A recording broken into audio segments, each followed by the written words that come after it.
Bonjour chers amis, bienvenue dans les 100 jours de prière proposés par Espérance TV en partenariat avec l'Institut de la Voix de l'Espérance. C'est pour nous un réel plaisir que de vous retrouver pour ce 48e jour de méditation et de prière autour de la parole de Dieu.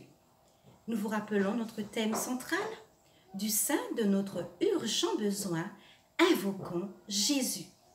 Avant de poursuivre, chers amis, je vous invite à écouter ce message. Salut les amis, heureux de vous retrouver. Ça y est, enfin, le compte à rebours est terminé. Après 55 jours de confinement, enfin, le déconfinement. Cela fait maintenant 2 jours que le déconfinement a commencé. Progressif, selon la tournure qui s'impose. Cependant, une petite armée de masques et de gants déambule ça et là, formant une chorégraphie des plus étranges. Déconfinement, vous dites? Pas vraiment. Mais laissez-moi vous relayer ces paroles de vérité de notre Seigneur dans Jérémie 30 au verset 17.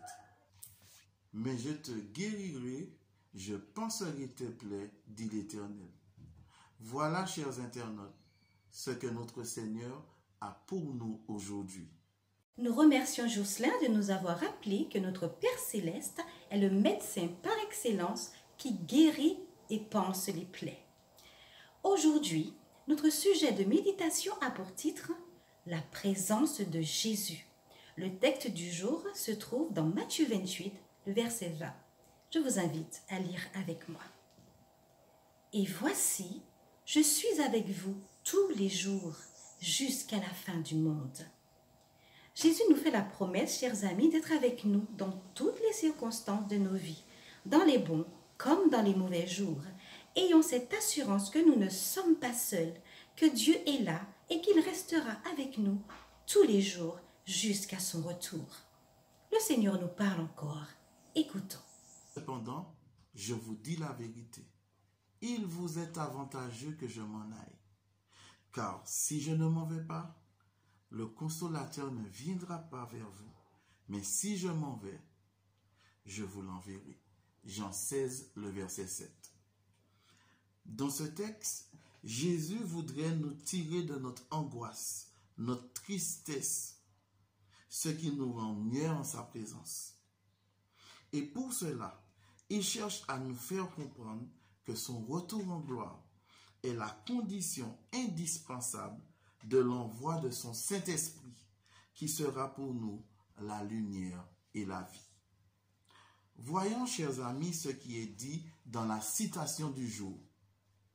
Vers Jésus, à la page 115, il est dit « À partir de ce moment, Jésus allait demeurer à toujours par son esprit dans le cœur de ses disciples.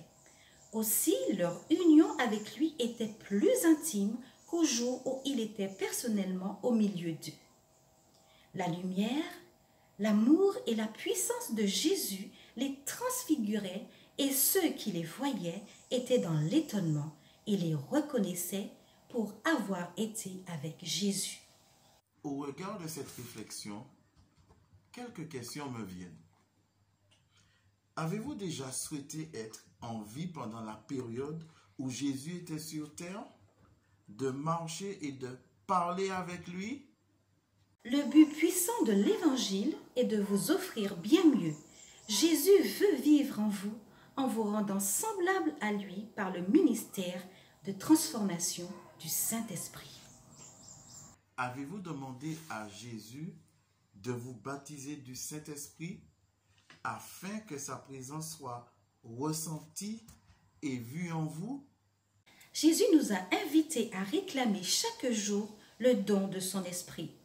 Pourquoi ne pas inviter le Christ à demeurer en vous par son Esprit dès maintenant? Chers amis, notre Dieu est digne de louanges et d'actions de grâce. Écoutez ce qui suit.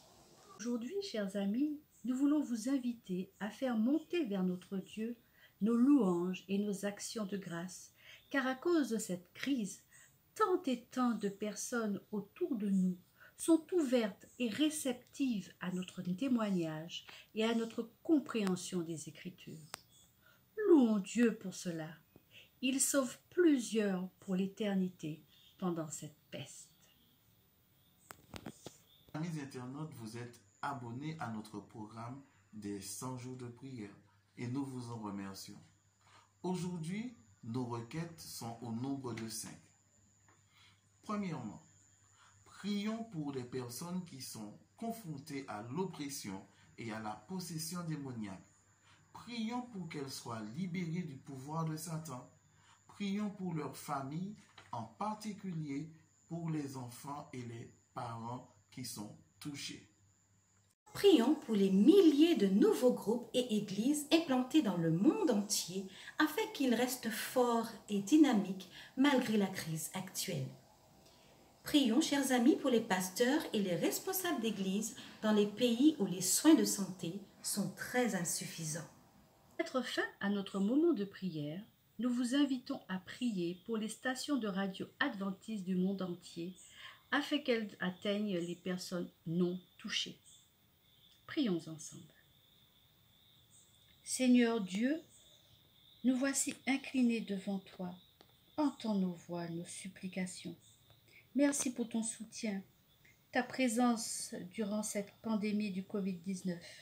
Aie pitié de ton peuple à travers le monde. Aie pitié de tous ceux qui se tournent vers toi durant cette crise. Nous te présentons tous les sujets de prière énoncés précédemment. Permets-nous de garder confiance car tu es aux commandes. Nous t'avons prié au nom de ton Fils Jésus et pour ta gloire. Amen. Remercions d'être restés à l'écoute. Prenez soin de vous. À très bientôt, chers amis internautes.